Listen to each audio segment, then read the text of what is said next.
Pozdravljeni, spoštovani gledalke in gledalci. Mariborski mestni svet je pred kratkim obravnaval letošnje poročilo varuha bolnikovih pravic magistra Aca Prosnika, ki je minulo sredo ugotovitve iz tega poročila predstavil tudi na tiskovni konferenci. O tem smo poročali v naših dnevno-informativnih oddajah, tudi sicer varovanju bolnikovih pravic posvečamo v naših programih precejšnjo pozornost. Dobro je vedeti, da je po odhodu enega od dveh zastopnikov pacientovih pravic v Mariboru med poslance pred kratkim nastopila svoj mandat še druga zastopnica pacientovih pravic v Mariboru, tako da je celotna regija zdaj bolje pokrita in oba zastopnika lahko nadzorujeta delo v več zdravstvenih ustanovah na našem območju. Naša gosta sta zdaj oba zastopnika pacientovih pravic v Mariboru, novo imenovana in prvič v tej funkciji gospa Vlasta Cafnik. Pozdravljeni. Ter naš stari znanec in reden gost naših oddaj, gospod Viktor Pilinger. Skratka, pozdravljena in hvala, da ste se odzvala našemu povabilu. Dobro večer. Predlagam, da za uvod pogledamo najprej prispevek kolegice Ane Bučar, ki je minulo sredo spremljala tiskovno konferenco varuha bolnikovih pravic magistra Aca Prosnika. Tudi Štefka Vegan se je po pomoč k varuhu bolnikovih pravic odpravila, ko se je znašla v veliki stiski. Skoraj preko noči je ostala na invalidskem vozičku. Zaradi neživljenjske birokracije, ker njena invalidnost ni na seznamu telesnih okvar, ji ni pripadalo ustrezno denarno nadomestilo. Takrat sem bila upokojena kot invalid prve kategorije brez telesne okvare. To se pravi, da sem samo invalid, telesne okvare pa nisem imela, čeprav sem bila nepokretna. Dejansko na vozičku, roke, noge niso delale. Tudi s posredovanjem varuha bolnikovih pravic pa je po 4 letih lahko zapustila stanovanje, ker so ji pomagali pri zagotovitvi osebne asistence. Ker sem bila eno zdravnico, ki za invalida jaz za njo nisem bila primerna, tudi to so mi poiskali, potem tudi zdraviliško zdravljenje. A Štefka je samo ena izmed 1117, ki so zaradi težav v zdravstvenem in zobozdravstvenem sistemu pomoč poiskali pri zastopniku pacientovih pravic ali varuhu bolnikovih pravic. Zelo veliko je bilo zapletov v teh običajnih, v UKC, ki so izhajali iz UKC Maribor, manj iz zdravstvenega doma, zelo malo od koncesionarjev. In če je nekoliko upadlo število primerov pri varuhu, jih vsako leto več obišče pomoč pri zastopniku, pri čemer Maribor izstopa v primerjavi z ostalimi slovenskimi mesti in to kljub temu, da ima mesto kar 2 instituciji, na katere se bolniki lahko obrnejo. Torej, videli smo ta prispevek in dobra iztočnica za vas, gospod Cafnik. Kako minevajo prvi tedni v vlogi ali pa dnevi v vlogi zastopnice pacientovih pravic, koliko primerov ste na primer že obravnavali in s čem vse se v bistvu ljudje obračajo na vas? Ja, jaz sem pričela opravljati to delo pretekli teden. To se pravi, za seboj imam 3 dežurstva. Moram reči, da glede na to, da sem nova na tem področju, nisem pacientom toliko znana in mi je za začetek kolega odstopil nekaj primerov, ker se je tega ogromno nabralo v tem času, odkar je delal sam na tem področju. Zadeve so dokaj pestre. Mislim, da se verjetno več ali manj določene stvari ponavljajo. To je predvsem problem pri naročanju pacientov na določene termine. Potem imam nekaj zobozdravstvenih primerov in podobne zadeve. Možnosti, da bodo rešeni ali kmalu rešeni? Moram reči, da sem že kar pri vseh primerih posredovala in čakam na odgovore. Tako da upam, da bodo zadeve hitro stekle. Gospod Pilinger, ko smo se nazadnje pogovarjala v tem studiu, ste menili, da bi bilo dobro, če bi z gospod Cafnikovo nekako razdelila področje vajinega delovanja, ali vam je recimo to že uspelo, kako se boste dopolnjevala, kako boste pokrivala pravzaprav celotno regionalno območje, ne samo Maribor, ampak recimo, ne vem, Dravsko polje, Ptujsko polje, še nekaj teh območij in neko širše območje regionalno, na katerim je več zdravstvenih ustanov. Ja, gledajte, morda se prvič nisva dovolj razumela, regionalno najnega dela ni mogoče razdeliti, namreč glavnina dela, 2/3, morda še več, je v Mariboru. UKC Maribor, zdravstveni dom, zasebniki, koncesionarji. V ostalih območjih je tega bistveno manj, zato si terena ne moramo razdeliti.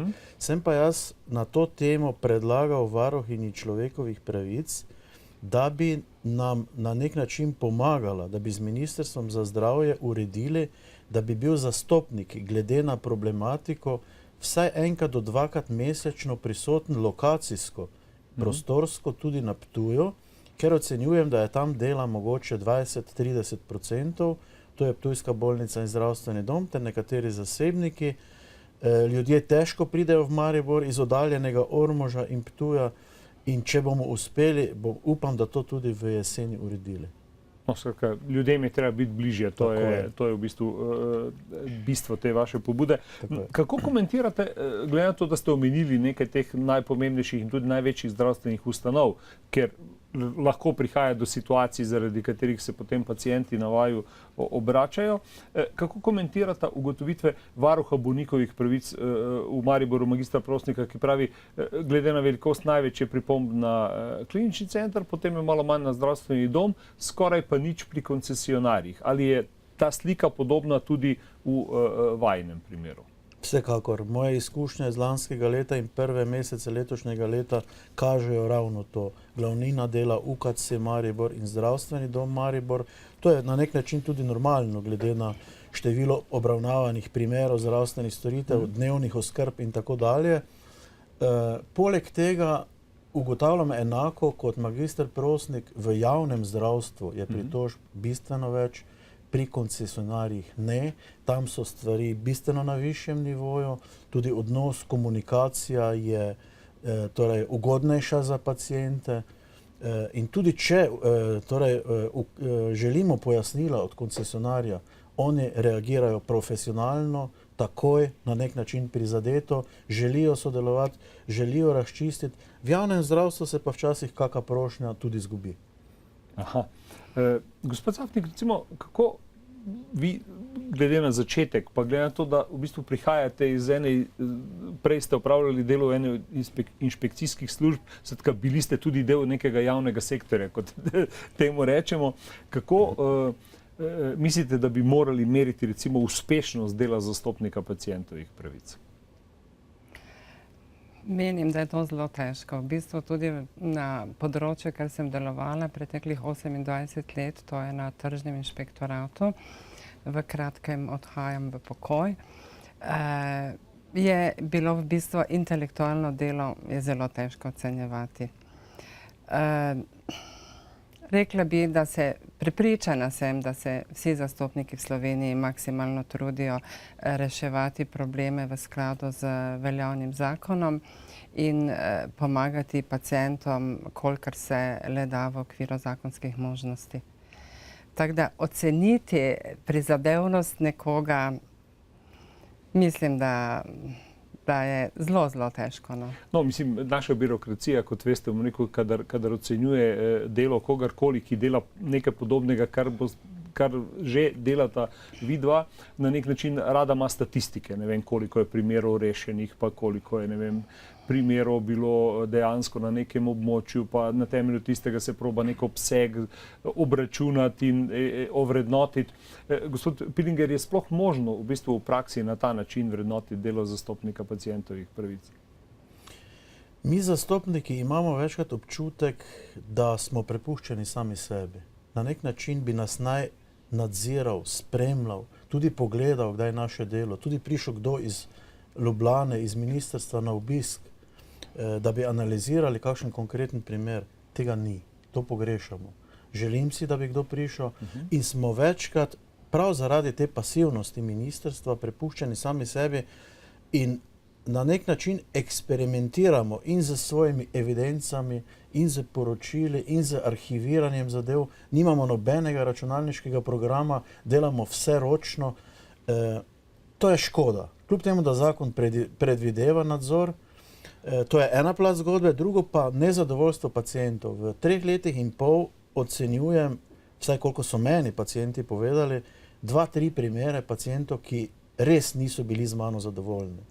imajo pravico, da niso zadovoljni, prav je tak in pod očim takega pacienta, v skladu z zakonom o pacientovih pravicah, da lahko zbere katerega koli zastopnika v državi, 13 nas je, polno smo pokriti in nimamo krajevnih pristojnosti. In drugič, lahko se pritoži zoper moje delo na Ministrstvo za zdravje, ministrstvo pač izvede upravni nadzor, ki je po zakonu predviden, do zdaj, koliko vem, ni bilo pritožb. Ampak vi ste mi prej rekli, kako se po posameznih ustanovah ali po posameznih ravneh v bistvu odzivajo na pritožbe in tudi na vaše intervence konkretno. Ampak recimo, kaj je značilno za te pritožbe zdravstvenih ustanov? Gospod Cafnik šele čaka v bistvu na prve, tako da težko njo vprašam o tem, ampak recimo vas lahko vprašam, kaj je značilno za te odzive, kadar nekoga recimo opozorite na neko morebitno napako? Glejte, tako kot je magister Prosnik ugotovil, tudi sam to potrjujem, komunikacijski šum, to so njegove besede, je najpogostejša ugotovitev.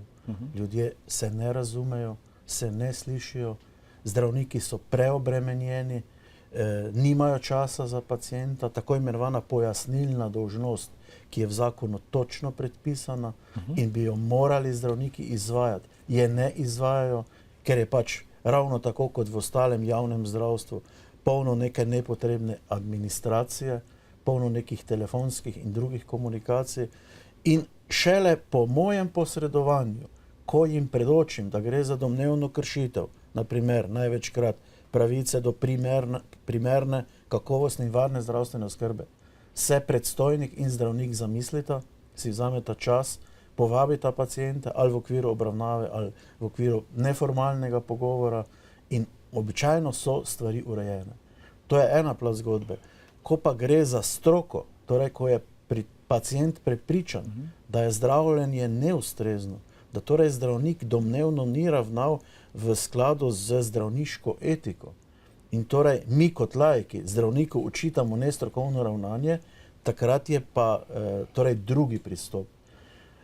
Takrat se potrudimo in zadevo poskušamo spraviti po prvi obravnavi v obliko strokovnega nadzora, bodisi internega v okviru UKC, ki ga vodstvo UKC odredi, bodisi zunanjega v okviru zdravniške zbornice, kjer zbornica pošle eksperte iz zdravstva, da pregledajo zdravljenje konkretnega pacienta. Pa koliko recimo tovrstnih tožb ste imeli? Ker vedno se sprašujemo, nad čem se pacienti najbolj pritožujejo. Zdaj, gospod Cafnik je povedal iz teh nekaj svojih primerov, v glavnem, ne vem, čakalne dobe niso bili pravočasno obravnavani in tako naprej. Ampak recimo, koliko je teh primerov, ko je potreben še nek dodaten strokovni nadzor nad tistim delom, ki je predmet pritožbe? Glede, to niso tožbe, to so neke vrste mediacije, ki jih zakon o pacientovih pravicah omenja, postopkovno točno določa, kako te stvari potekajo, sam postopek prve obravnave, če tu ni rešitve, druga obravnava. In v okviru prve obravnave se mi lahko dogovorimo, ker ne najdemo skupnega jezika, da predlagamo strokovni nadzor. Jaz sem v dobrih 3 letih imel 2 taka primera, kjer so se in pacient in izvajalec torej sporazumela, da se oba strinjata z tem strokovnim nadzorom, ker če se en ne strinja, dogovor ni sprejet. Tako. In se zadeva zaključi brez dogovora. In v obeh primerih je nadzor bil izveden in zbornica je potrdila zdravljenje zdravnika v zdravstveni ustanovi. Pomeni, nimam izkušnje, da bi en zdravnik ugotovil nevestno delo drugega zdravnika, kljub temu, da me pacienti prepričujejo, da pa v ustni komunikaciji to je večkrat izraženo. Ampak tu je nek konflikt interesov, namreč ljudje iz iste poklicne skupine, iz iste stroke ocenjujejo drug drugega in težko je, kako v bistvu v praksi, recimo, kaj ste vi, gospod Cafnik, imeli kot en vtis, recimo na temelju pritožb teh primerov, ki vam jih je kolega Pilinger zdaj v začetku odstopil in poznate, o čem razmišljajo pacienti. V bistvu, kaj je največkrat problem pacientov? Ta subjektivna percepcija, da nečesa niso bili deležni, da jim nekaj pripada, pa da tega niso dobili v stiku z zdravstveno ustanovo in zdravnikom, ali gre za neko splošno prizadetost, ali res, recimo, ne vem, za nek sum ali pa možnost, da bi res zdravstvena ustanova ali pa zdravnik narobe reagiral. No, jaz sem v tem kratkem času imela 2 primera, ko so mi stranke prišle osebno v pisarno in so se pritoževali nad odnosom zdravnika. Gre predvsem za osebni odnos kot tak. Ne toliko, kaj je zaključek te komunikacije oziroma kako se je zadeva zaključila, ampak odnos kot tak, način komuniciranja. Zato jaz pravim, najraje rečem, zelo rada pravzaprav citiram vers našega znanega slovenskega pesnika Toneta Pavčka: "Na svetu si, da sam si sonce." In ta stavek je bil v moji pisarni obešen, mislim, da 10 let na tržnem inšpektoratu in moram reči, da je marsikomu, ki je vstopil skozi vrata, nekako spremenil poteze na obrazu. In zato apeliram, če je možno zdaj z tega mesta, tako na medicinske delavce in na paciente, da naj kdaj pa kdaj pomislijo tudi na ta vers. In da naj skušajo komunicirati čim bolj zdržno. Ker mislim, da se z primerno komunikacijo tudi marsikatera zadeva reši, tudi brez našega posredovanja.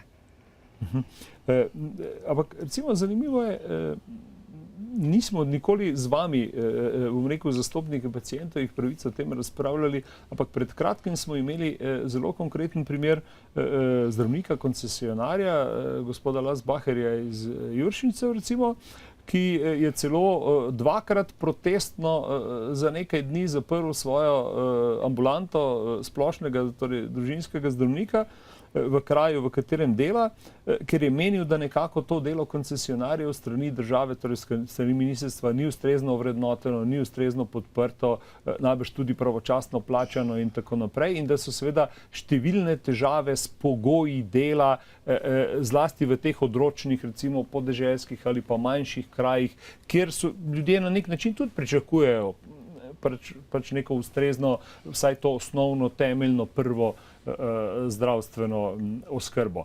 Kakšna je vaša slika nekako na tej ravni? Morda vi, gospod Pilinger, ki imate več izkušenj? Glejte, doktor Medved, če želite, jaz bi na prejšnjo vprašanje še imel mogoče čist kratki komentar. Prosim. Ko smo govorili o domnevnih zapletih oziroma zdravniških napakah in to obravnavamo, moje izkušnje so take, da pacienti odstopijo od postopka na pol poti, ko dobimo obširna pojasnila predstojnika in zdravnika, glede na navedbe pacienta, in ko je pacient s tem seznanjen, se ne želi konfrontirati, noče nadaljevanja postopka in po moje so stvari jasne. Postopek bi bil potreben, morali bi se vsesti, morali bi se pogovoriti in verjetno bi zadeva šla v smeri strokovnega nadzora, ampak pacienti se umaknejo. Takih primerov je vedno več, ne vem sicer zakaj, to se množično dogaja. Drugič, zastopniki nimamo nekih vzvodov, da bi bili res učinkoviti. Sam predlagam v okviru predvidenih sprememb zakona o pacientovih pravicah, da bi imeli možnost vključiti v naš postopek izvedenca medicinske stroke. Pri materialno šibkih pacientih to plačilo izvedenca tudi zagotoviti iz sredstev proračuna in drugič, da bi imeli možnost, zdaj je nimamo, ker zakon tega ne predvideva, dogovoriti se za neki znesek odškodnine, ko vidimo, da je to na mesto. Pa naj bo ta odškodnina simbolična, mogoče zgornja meja 1000 ali 2000 evrov. In tudi s tem bi pacientu marsikaj pomagali. Glede dr. Lasbachera, to, kar je pa zdaj aktualno v zadnjih dneh, to je zdravnik družinske medicine, ki je 2 dni oziroma nekaj dni nazaj začel zbirati med svojimi pacienti podpise za zaščito družinske medicine. To je alarmanten način, namreč gre za to, da ta iniciativa zdravnikov že nekaj mesecev opozarja na nevzdržnost zdravnikov družinske medicine, ki so res preobremenjeni. delajo bistveno več kot No, zmorejo. saj imamo tudi uradni statistični podatek v državi, da nam primanjkuje 500 zdravnikov družinske medicine Tako je. na območju celotne države. Večina jih ima po 2000 pacientov, kljub temu, da je normativ za polno zasedenost na našem območju 1200 in ne zmorejo dnevno obdelati 50, 60, tudi 80 pacientov, po drugi strani jim pa zdravstvena zavarovalnica jemlje denar, ki so ga dogovorili z letno pogodbo. In tu stvari niso dorečene. Tu bi moralo, po mojem, poseči ministrstvo in razčistiti in te odnose narediti bistveno bolj konkretne. Mislim, da se tu zdravnikom družinske medicine godi krivica. Ampak recimo, tudi iz primerov, ki jih imate vi, gospod Zafnik, pa tudi vi, gospod Pilinger, če govorimo o tem nezadovoljstvu pacientov, torej kot uporabnikov recimo zdravstvenih storitev, kje je tega nezadovoljstva več? Na ravni te družinske medicine, ker v primeru gospoda Lasbacherja imamo to, da ga njegovi pacienti podpirajo, to je ena stvar, ali pa recimo na nivoju specialističnega zdravljenja. Tam, kjer bi morali biti strokovnjaki, tam, kjer je dejansko bi morala biti tudi obravnava pacienta bistveno bolj poglobljena in seveda tudi bolj osebna. Moje izkušnje so take, največ nesoglasij komunikacijskih je na področju družinske medicine, ampak malo kdaj odnos pacient-zdravnik, največkrat odnos pacient-medicinska sestra. Največkrat zdravnik, torej pacient niti do zdravnika ne pride in je že tu neke vrste konflikt, ki onemogoči normalno komunikacijo. Na področju specialističnega zdravljenja pa je največ težav pri naročanju. Torej in telefonska nedosegljivost in neprijaznost administrativnega osebja, ki sprejema naročila in take stvari. Gospod Zafnik, vaše mnenje ali pa vaše prve izkušnje? No, jaz imam trenutno te zadeve, ki jih obravnavam, se vse nanašajo na specialistične ambulante. Ja, skratka, nimate primerov družinske medicine, ne morete potegniti primerjave. Ne morem zaključkov nekih dajati, ker nimam nobenega primera še z tega področja. Ampak v specialističnih, recimo ambulantah oziroma na tej ravni specialistov je največji problem v bistvu kaj? Čakanje, nedostopnost ali komunikacija? No, jaz imam zdaj trenutno 3 zobozdravstvene primere, kjer gre za kvaliteto izvedbe storitve. Ostale zadeve pa so, 2 se nanašata na naročanje, ena pa na specialistično zdravljenje na UKC v Ljubljani, ki traja že 7 let in pacientka še vedno ni prišla do neke dokončne diagnoze. Po 7 letih? Ja, nažalost. Kakšen je pa primer, oziroma kako vi ocenjujete primer ptujske bolnišnice? Namreč v tem času nek drugi nadzorni organ, kot vemo, ugotavlja, da v bistvu tam prihaja do enega pomembnejšega odstopanja med recimo tem, koliko dela opravijo zdravniki, če temu rečemo v rednem delovnem času, torej znotraj tiste delovne norme, ki jo imajo in kaj vse se preloži in koliko dela se preloži na tako imenovane popoldanske SP-je. Ki seveda zavarovalnico tudi stanejo nekoliko več kot pač ta osnovni sistem. Kaj je po vašem mnenju v tem primeru narobe? Ja, jaz sem Ptujčan in me ta problem še posebej zanima, zato ga redno spremljam po sredstvih javnega obveščanja.